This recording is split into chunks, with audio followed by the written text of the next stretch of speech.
Olá, ótima tarde de 28 de maio. Que seja uma sexta-feira feliz e cheia de esperança de dias melhores. Chega mais que tem jornal aqui para você. Quem declara imposto de renda tem até segunda-feira para fazer isso, viu? Para entregar a declaração. Você já providenciou a sua?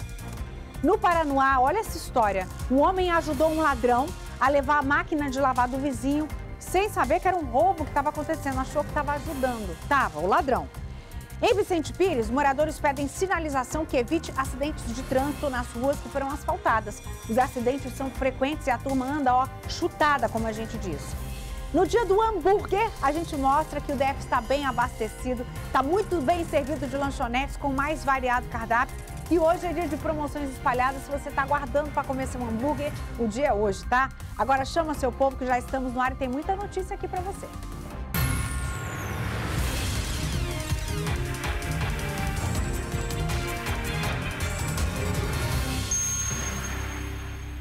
Vamos falar sobre a CPI da Covid. Se você não está acompanhando porque acha que é política, não entende, não gosta, acompanhe, que é muito fácil de entender. A turma tem sido muito clara e a gente precisa saber o que está acontecendo.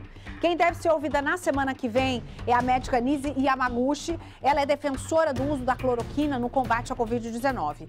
Ontem, o diretor do Instituto Butantan, Dimas Covas, afirmou que o Brasil poderia ter sido o primeiro país do mundo a iniciar a vacinação contra o novo coronavírus. O cenário hoje seria completamente outro se não fossem os percalços com o governo federal. Em depoimento à CPI da pandemia no Senado, Dimas Covas disse que declarações do presidente Jair Bolsonaro sobre a China causaram atraso nas negociações pela Coronavac. Antes mesmo das perguntas de senadores, o diretor do Instituto Butantan, Dimas Covas, afirmou que a primeira oferta da vacina Coronavac foi feita ao Ministério da Saúde em julho do ano passado. Ofertamos, naquele momento, 60 milhões de doses que poderiam ser entregues no último trimestre de 2020. Segundo o pesquisador, o Instituto não teve resposta do governo federal e fez uma nova proposta em outubro. 7 de outubro, eu enviei novamente um ofício ao Ministério, historiando e ofertando 100 milhões de doses. O então ministro da Saúde, Eduardo Pazuello, que havia confirmado a compra do imunizante, foi desautorizado publicamente pelo presidente Jair Bolsonaro. Dimas Covas afirmou à CPI que se o governo federal tivesse fechado acordo ainda no ano passado, o Brasil poderia ser pioneiro em vacinar a população. No final de dezembro, o mundo tinha aplicado um pouco mais de 4 milhões de doses.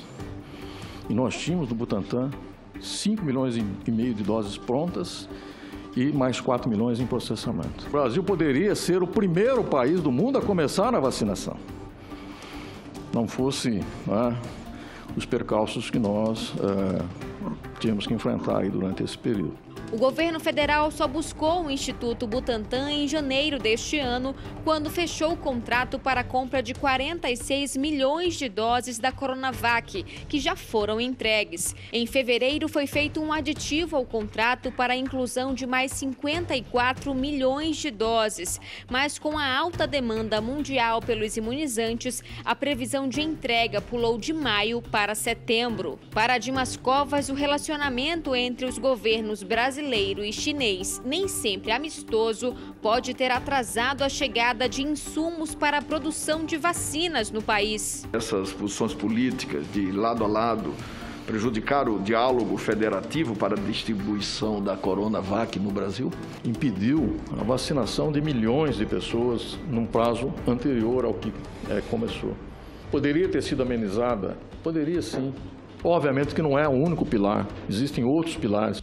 Parlamentares da base governista na CPI afirmaram que, embora o Instituto tivesse doses disponíveis da Coronavac em dezembro do ano passado, o calendário de vacinação teria atrasado de qualquer maneira, já que a liberação do uso emergencial da vacina só foi dada pela Anvisa em janeiro deste ano. Não houve, por parte do governo, em nenhum momento, qualquer espécie de impedimento à contratação dessa vacina. A agenda das próximas semanas na CPI já está definida, mas a convocação de governadores ainda está sendo questionada entre membros da comissão que acreditam que não cabe à CPI interrogar chefes estaduais. Governadores ouvidos pelo SBT Brasil disseram que pretendem contribuir se forem chamados a depor, mas que consideram a convocação inconstitucional. Eles defendem que cabe à Justiça e às assembleias de cada estado avaliar se os governadores cometeram irregularidades durante a pandemia e não ao Senado. Viu só como tá fácil entender tudo da CPI da pandemia? Não é difícil não, se interesse pela política, tem o site sbtnews.com.br, a sua fonte segura de informação, é da nossa casa, a nossa língua você entende. Acessa o site, acompanha ao vivo, melhor do que programa de reality show. A gente fica por dentro de tudo. Olha só, a delegacia de Vicente Pires recebeu 25 denúncias de maus tratos animais. Você já viu alguém maltratando bicho aí na sua rua onde você mora? Para apurar isso tudo, foi realizada a Operação São Francisco e olha só o que essa operação encontrou. Os policiais estiveram nas colônias agrícolas Samambaia e 26 de setembro. Foram encontrados animais que ficam acorrentados o tempo todo. Um dos cachorros tinha uma ferida grave no quadril. Ele foi levado para uma clínica veterinária. Além de cães em situações inadequadas, havia residências com aves silvestres sem autorização ambiental. Caso de 18 canários da terra. Alguns eram utilizados em rinhas de apostas. O dono foi preso e pode pegar até 18 anos de cadeia. Será? Em outra casa foi encontrada uma arara canindé. As aves silvestres apreendidas foram encaminhadas ao centro de triagem do IBAMA. A grande maioria das denúncias checadas foram improcedentes, mas algumas delas a gente percebeu que, embora os animais apresentassem sinais de estarem bem tratados, as condições em que eles eram cuidados, armazenados aí pelos tutores, não eram as mais adequadas. Então foi necessário uma intervenção ali da polícia, numa espécie de orientação, né, com a promessa de retornarmos ao local em uma data futura para fiscalizarmos de novo o ambiente e verificarmos se os tutores se enquadraram aí nos regramentos da nossa legislação ambiental. Olha, a gente vai falar agora da ousadia de um criminoso, da insegurança também no Paranoá, que já vem de muito tempo, a ponto da gente ver como é triste o cidadão de bem ter que ficar trancado atrás das grades com medo de ser assaltado. Eu vou falar com o Tatuzinho agora, porque essa história é inacreditável.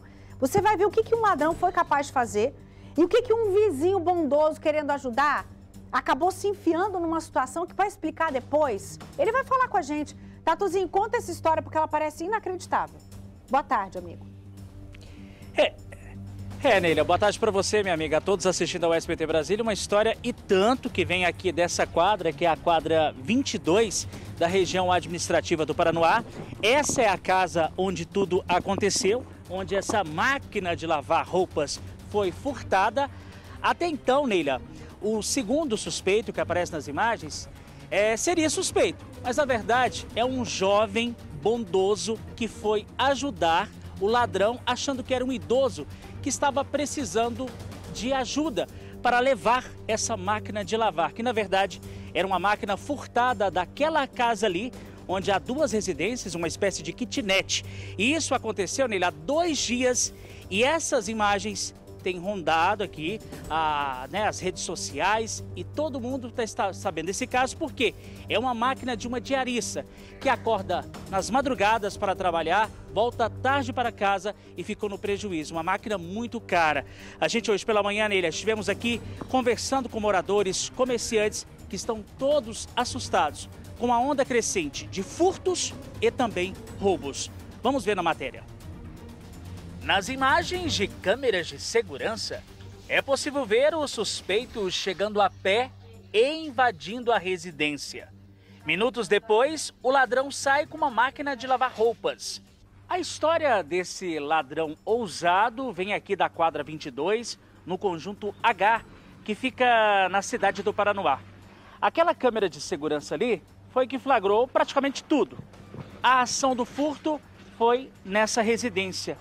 O suspeito, ele chega, ele arromba primeiro esse portão, em seguida arromba o segundo portão e veja só, lá no fundo tinham 2 máquinas. Ele leva uma e deixa a outra para trás. Seu Lorival é vizinho da casa furtada.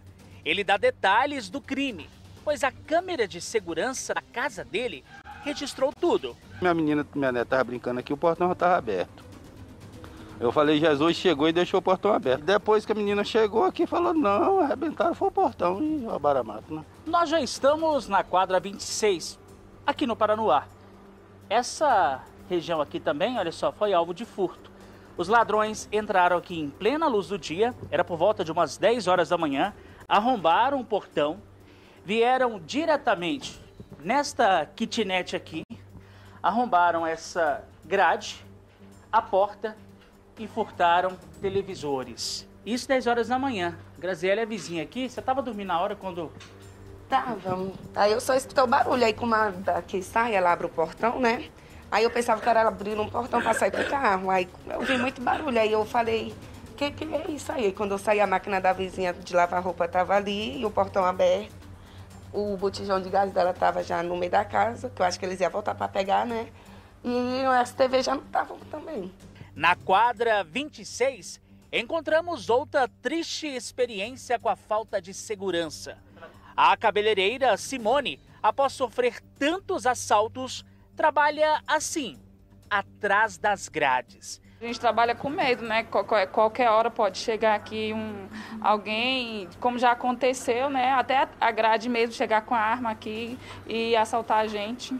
Os moradores só pedem mais viaturas e policiais nas ruas. Polícia, que é bom, você pode ficar aqui, é muito raro aparecer.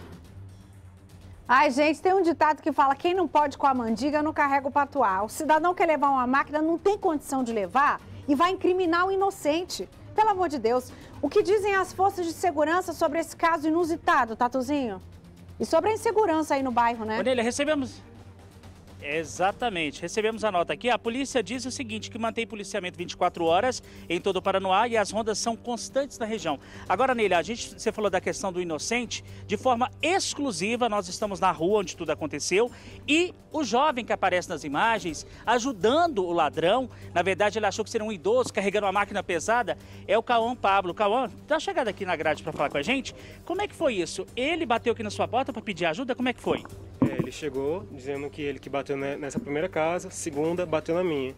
Bateu, estava fazendo atividade com a minha irmã e ficou pedindo para eu ajudar a carregar uma máquina com ele.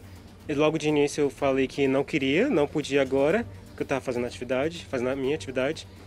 E ele ficou insistindo, disse que daria 15, daria 20, mas eu queria que ele fosse embora, por isso eu logo solicitei. Agora você nem imaginava que seria um ladrão. Não, de início eu nem pensei, nem me cogitei essa possibilidade. Era um velhinho, senhor de idade, pensei que estava só pedindo ajuda mesmo. Eu nem reparei que a casa estava aberta, que ela era a casa ali da senhora Dona Jesus. Não passou isso pela minha cabeça. Agora você ficou preocupado com tudo isso que aconteceu, porque teve uma grande repercussão aqui na região e no DF todo, né? Exatamente. Eu vi as imagens circulando e logo fiquei com medo. Por isso eu aceitei me pronunciar, para não acabar ficando com a imagem ruim. A Leila falou lá ao vivo que eu era um homem, não sou nem homem ainda. Você é um jovem ainda. Isso. Tá aí, Pablo. Cauã, obrigado pela sua atenção. Aí, Neila, ele falou com a gente que desabafou de forma ao vivo, exclusiva, principalmente para pronunciar, para falar que ele é inocente, que ele ajudou uma pessoa, um ladrão que se passava por um idoso, ao transportar o material furtado, que na verdade essa máquina é bastante pesada. O ladrão não estava dando conta de carregar essa máquina sozinho, veio batendo de casa em casa, pediu ajuda e o Cauã, de forma solidária, achando que era uma pessoa da terceira idade, acabou ajudando, mas está aqui, mostrando o rosto dele, se inocentando dessa história, porque na verdade a polícia agora nele está investigando e quer saber quem é esse suspeito que anda furtando as casas aqui da região, principalmente da quadra 22 e quadra 26 do Paranoá. Neila. Tatuzinho, fala pro Cauã que eu tô mandando um beijo pra ele, que apesar dele não ser um homem ainda, como ele não se considera, ele se considera um rapaz, ele teve uma atitude de um homem digno 2 vezes. A primeira para ajudar uma pessoa que precisava de ajuda, parou de fazer o que era dele para fazer o que era do outro. E a segunda vez para mostrar o rosto, para dizer que é inocente, porque ele podia ter se complicado muito nessa história por ajudar alguém. Foi uma atitude de um homem decente, então isso ele já é. Beijo pra ele. Obrigada, viu, Tatuzinho? Olha só, a Polícia Militar prendeu um trio que vinha furtando o comércio na Asa Sul e câmeras flagraram a ação dos criminosos, a gente vai ver agora. Esse crime foi na 306 Sul, vai vendo a situação do criminoso, passa por onde for. Para entrar no local, arrombaram a porta. A equipe de patrulhamento percebeu, pediu reforço para pegar esses criminosos no flagra. Os ladrões já tinham pego um tablet, uma mochila de um funcionário. Um dos criminosos, além de 7 furtos e roubos, já tem passagens também por tráfico de drogas. Outro tem ficha criminal por 6 furtos a comércio e a veículos também. E o terceiro também por furtos. Ou seja, o que a gente faz? É o tal do enxugar gelo, né? A turma toda com várias passagens pela polícia, conhece demais a delegacia, conhece demais a cela, vai pra rua de novo, comete tudo de novo. A gente entende que isso não funciona, esse sistema nosso não está funcionando. Qual é a solução? Não sou eu para dizer, mas a gente precisa pensar numa forma de ressocializar essa turma que fica saindo e voltando. Isso é frustrante para a gente, imagina uma polícia que prende e daqui a pouco tem que prender de novo o mesmo cidadão. Hoje é dia de hambúrguer! A gente não podia deixar de lembrar essa data, eu tô segurando minha fome aqui para de noite. Sente só o gostinho da reportagem que a gente vai mostrar daqui a pouquinho de dar água na boca. Vai vendo. É maravilhoso, né? O hambúrguer, sinceramente, é algo incrível. O sanduíche é tão querido e popular que ganhou uma data especial. 28 de maio é o Dia Mundial do Hambúrguer. Ele tem aquela questão de criar uma crostinha, né? E acaba que conquista o paladar tanto de quem gosta de um hambúrguer bem passado quanto do mal passado. Fiquei com água na boca, não vou mentir não. Vou não. A gente perdeu as contas de quantas vezes mostrou aqui buraqueira em Vicente Pires. Agora as ruas estão asfaltadas, é uma coisa boa. O problema passou a ser outro, excesso de velocidade. E a falta de sinalização adequada também em algumas vias. Isso preocupa os moradores da região que estão contabilizando esses acidentes de trânsito. Olha lá. Esse registro foi feito por câmeras de segurança no último dia 22, em um condomínio de Vicente Pires. O motorista estava bêbado e fugia da polícia militar. Por sorte, ninguém se feriu. No dia 13, um outro motorista com suspeitas de embriaguez perdeu o controle da direção do carro, derrubou uma lixeira e invadiu uma serralheria na Rua 10. Em março, outro acidente grave. Na Rua 4, o motorista bateu num reboque tipo baú. O homem chegou a ser socorrido, mas morreu no hospital. Esses são apenas alguns exemplos de acidentes que ocorreram em Vicente Pires. A violência no trânsito vem assustando os moradores. Segundo esse líder comunitário, de uns 5 anos para cá, depois da construção do asfalto, as ruas estão servindo de autódromo. Nós temos asfalto novo na maioria das vias, faltando algumas para terminar. Então aquele pessoal que não estava acostumado com a buraqueira lá, andava devagar, agora está aproveitando irregularmente e matando pessoas. O líder reforça que várias ruas têm muitos acidentes. 10, 12, 5 na esquina com a 10, na Rua 4 principalmente, e na 7, que é um declive bem acentuado. Nós não temos aqui uma interseção em círculo, né, na nossa rotatória, que faria muita diferença. Toda a marcação horizontal, que é a marcação viária, o pare, o dê preferência, que facilita para que o condutor comece a entender o processo do trânsito, né? O nosso condutor está acostumado com sinalização. Quando não tem sinalização, ele se perde. E aí ele começa, olha, por exemplo, ele atravessa em qualquer posição na via. Isso é um problema. Convidamos o especialista em trânsito para ir até a Rua 4. Aqui, a via nova e larga é palco de rachas nas madrugadas. O que fazer para resolver esse problema? Talvez a presença de radar aqui em alguns pontos específicos, para que faça com que o veículo pelo menos diminua a velocidade e ganhe uma marcha menor de distância. E blitz noturna, até porque nós temos vários bares aqui nessa área. E onde tem bar tem movimentação de pessoas possivelmente conduzindo embriagadas. Para o especialista em trânsito, a solução passa primeiro pela educação.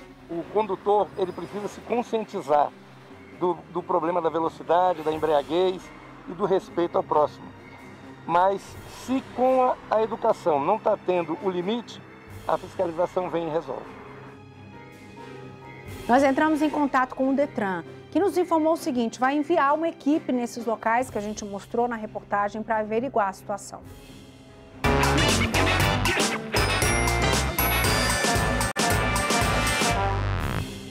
Fique esperto que a data para entregar o imposto de renda está acabando. Vamos falar com a Kátia Gomes agora para saber se ela já prestou contas com o Leão da Receita. Hein, Kátia? Boa tarde, amiga.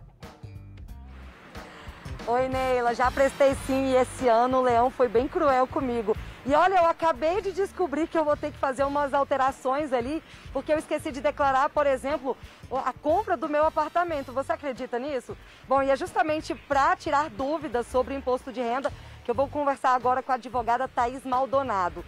Thaís, não, já tirou uma dúvida minha, vamos tirar também do pessoal de casa. Primeiro, quem não declarar, a gente sabe que o prazo termina segunda-feira, né, dia 31 de maio. Vai precisar pagar uma multa. De quanto que é essa multa? Essa multa tem um valor mínimo de R$ 165,74. E ela pode chegar até 20% do valor do imposto devido. Bom, a gente sabe que precisa declarar quem recebeu, né, mais de R$ 28.559,70. O que precisa ser declarado? Tem muita gente que não declara porque acha que não precisa. Essa é a regra geral, né? E muita gente também confunde porque acha que os rendimentos isentos ou não tributáveis não precisam ser declarados, o que é um equívoco. Você tem que declarar a renda independente de haver o recolhimento ou não do imposto. Por exemplo, carro precisa declarar? Carro é interessante você declarar para justificar um acréscimo patrimonial ou a venda de um veículo que vai auxiliar a comprar outro com uma disposição menor, né, de valor de desembolso menor. Eu falei agora sobre compra de apartamento, mas e a reforma? Muita gente reformou durante a pandemia. Também precisa declarar? A obrigação de declarar é diferente da recomendação, né? E por que é interessante você declarar a reforma? Porque isso incorpora o valor do imóvel. Então, quando você for vender esse imóvel mais futuramente, o valor do imposto vai ser menor, porque você vai acrescentar no valor do imóvel o que você gastou com a reforma. Tá. Me diz uma coisa, Thaís, quais são os erros mais comuns durante a declaração? São vários, desde erro de digitação, né? Então é importante conferir ali se o valor que você declarou é aquele correto, porque às vezes você pressiona ali o teclado, que era 4 mil vira 40 mil. Você também declarar o dependente seu como também dependente do mesmo. O pai e a mãe declararem o mesmo filho como dependente, não pode, né? A pessoa confundir dependente econômico com dependente no imposto de renda. Pessoas maiores de 65 anos têm isenção de um salário mínimo sobre a aposentadoria, por exemplo, e algumas pessoas podem acumular, né, aposentadoria, como é o caso de médico, professor, e elas acabam declarando essa isenção sobre as duas matrículas, seria só sobre uma. Existem vários casos. E para encerrar, se a pessoa cometeu algum erro, dá para voltar atrás, para corrigir? É interessante fazer uma retificadora dentro do prazo, né, de 5 anos. Tributos por homologação, sem querer ser muito técnica, não aceitam uma denunciação espontânea que a gente tem. Então, seria o caso de fazer uma retificadora o quanto antes. Então, tá certo. Olha, Neila, muita gente não fez, viu? Então, é interessante aproveitar aí o fim de semana. Quem não fez ainda a declaração do imposto de renda, deve fazer até segunda-feira. Kátia, o negócio é tão complicadinho, é tão chatinho, que não vale a pena deixar para a última hora, porque se tiver qualquer perrengue, fica sem tempo para arrumar. A seguir, os gols da Libertadores, e se você está com fome, se prepare, porque tem uma reportagem especial sobre o dia do hambúrguer, que é hoje. O SBT Brasília volta já.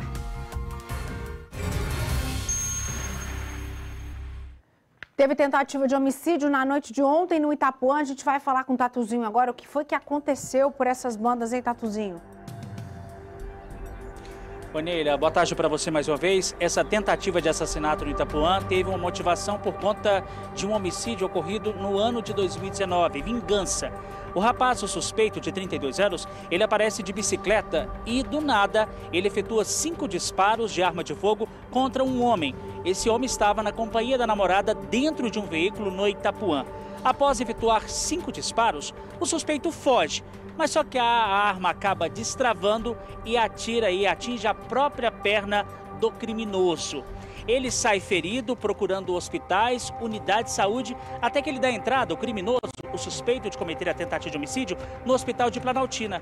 A Polícia Civil investigou e descobriu onde estava esse suspeito baleado na perna e acaba aí prendendo ele por tentativa de assassinato, crime que aconteceu na região administrativa do Itapuã.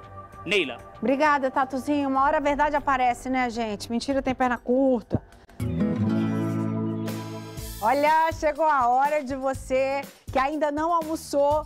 A gente se desculpa, tá? A gente vai te fazer passar vontade. Eu já tô aqui morrendo de vontade. Hoje é dia do hambúrguer. A Kátia Gomes foi conhecer algumas das 450 lanchonetes especializadas nessa iguaria. E é claro que a Kátia se deu bem, né? Ninguém sai de uma reportagem dessa sem forrar o estômago. Olha aí. Esse barulhinho, diz aí se não deu água na boca. Tenho certeza que você conseguiu imaginar o cheiro aí do outro lado da tela. É maravilhoso, né? O hambúrguer, sinceramente, é algo incrível. Comi hambúrguer ontem. E hoje comendo de novo? De novo? Adoro. A paixão pelo hambúrguer é tão grande que ele já foi até tema de filme de animação. A história do mais famoso do mundo também foi parar nas telas de cinema. Bem-vindo ao McDonald's. Posso anotar o seu pedido? Sim, me dá um hambúrguer, batatas fritas e uma Coca-Cola. São 35 centavos. Para este empresário, hoje, o hambúrguer é mais do que uma simples comida rápida. É um produto que ele é completo, né? Você tem um carboidrato, você tem a carne. Geralmente você tem tomate, alface. É uma refeição bem completa. Além de oferecer hambúrguer artesanal, a lanchonete inovou com batata chips de raiz, que substitui a batata frita. Por mês, são fatiadas e preparadas 500 quilos de raízes. A gente tem uma central de produção onde produz do zero todos os nossos itens.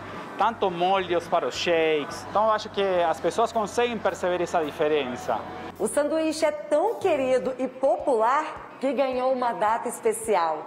28 de maio é o Dia Mundial do Hambúrguer. Para comemorar a data e atrair os clientes, os empresários estão fazendo promoções. Nesta hamburgueria, quem comprar um sanduíche ganha o outro. Ou seja, vai comer em dobro. Aqui são vendidos hambúrgueres conhecidos como smash. É uma técnica onde a carne é prensada na chapa, o que deixa mais crocante e saborosa. Ele tem aquela questão de criar uma crostinha, né, e acaba que conquista o paladar tanto de quem gosta de um hambúrguer bem passado quanto do mal passado. O Alisson entrou nesse ramo há 4 anos. O mineiro escolheu Brasília para tocar um negócio que tem dado certo. Na época que eu vim para Brasília, estava começando a febre do hambúrguer, né? E não tinha nem metade dessas hamburguerias que tem hoje. De lá para cá, graças a Deus, foi só feedback bom. O pessoal tem gostado muito e a gente tem tido muito sucesso, graças a Deus. Hoje no DF existem cerca de 450 hamburguerias, segundo o Sindicato dos Hotéis, Bares e Restaurantes. Para terminar a matéria e deixar você aí com vontade de aproveitar o dia do hambúrguer, eu vou comer o meu. Gente, dá licença, sei que é hora do almoço. Fazer um pouquinho de inveja para vocês aí de casa, ó.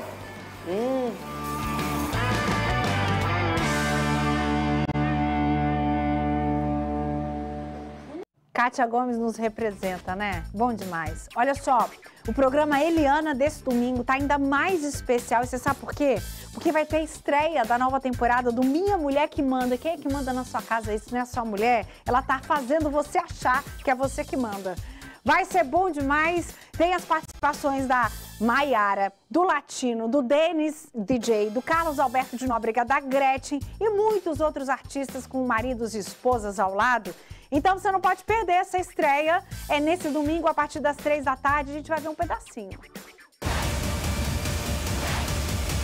Vai começar o Minha Mulher que Manda com famosos. E se eles são bons em frente às câmeras... Olha, foi uma atrapalhada, viu, Eliane? Tá uma bagunça.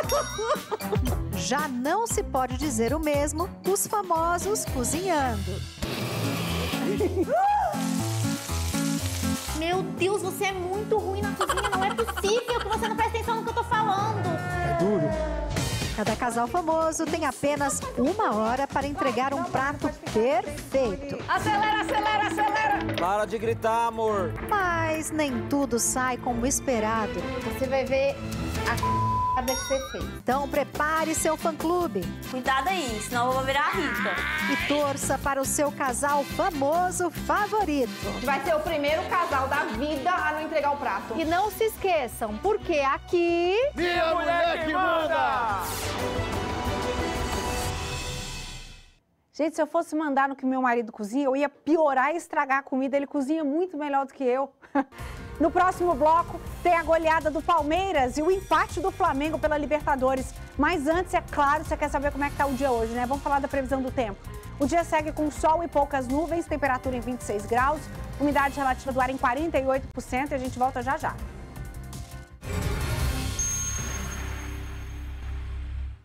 Olha, o período de chuvas acabou, a seca chegou, mas não dá para relaxar na prevenção à dengue não, viu? Por isso, uma operação está sendo feita para recolher pneus abandonados pela cidade. Na verdade, essa operação está acontecendo durante todo o ano. A média é de 400 pneus recolhidos todos os dias. Vamos dar uma olhada. Cerca de 400 pneus estão sendo recolhidos por dia nas ruas e avenidas do DF. O objetivo é evitar focos do mosquito transmissor da dengue. A tendência mesmo de não criar esse foco, né, do mosquito da dengue, né? Então, uma determinação de cuidar, de ter esse zelo pela cidade. Uma parte do material recolhido é levada para o depósito do SLU, na Asa Norte. O restante é direcionado para a Polícia Militar, que utiliza os pneus para fazer barricadas nos estandes de tiros. A prova que os pneus descartados de forma irregular podem ser reaproveitados está nessa área pública aqui. Veja só, uma área onde a própria comunidade deixa ela arborizada e bonita, inclusive reaproveitando pneus que iriam para o lixo ou simplesmente poderiam ser depósito para o mosquito da dengue. Mauro, essa área aqui, por exemplo, antigamente era toda suja. Nossa, muito suja. Aquele é um lixão bastante mesmo. A gente tem que cuidar da cidade. Se a gente não cuidar, ninguém vai cuidar pela gente, não. Segundo dados da Secretaria de Saúde, até o mês de maio deste ano, foram notificados 5.629 casos prováveis de dengue, contra 30.467 registrados no mesmo período de 2020. Ou seja, houve uma redução de 81,5%. As mortes causadas por dengue também diminuíram. Foram 22 em 2020 e apenas 5 este ano. As regiões com maior número de casos são Planaltina, com 1.255 registros, seguida de Ceilândia, com 569, e Sobradinho, com 557 casos. Se você tem na sua casa, no seu quintal, algum desses criadouros, seja pneu, seja algum entulho, seja algum inservível que não está sendo útil para você, elimine esses criadouros.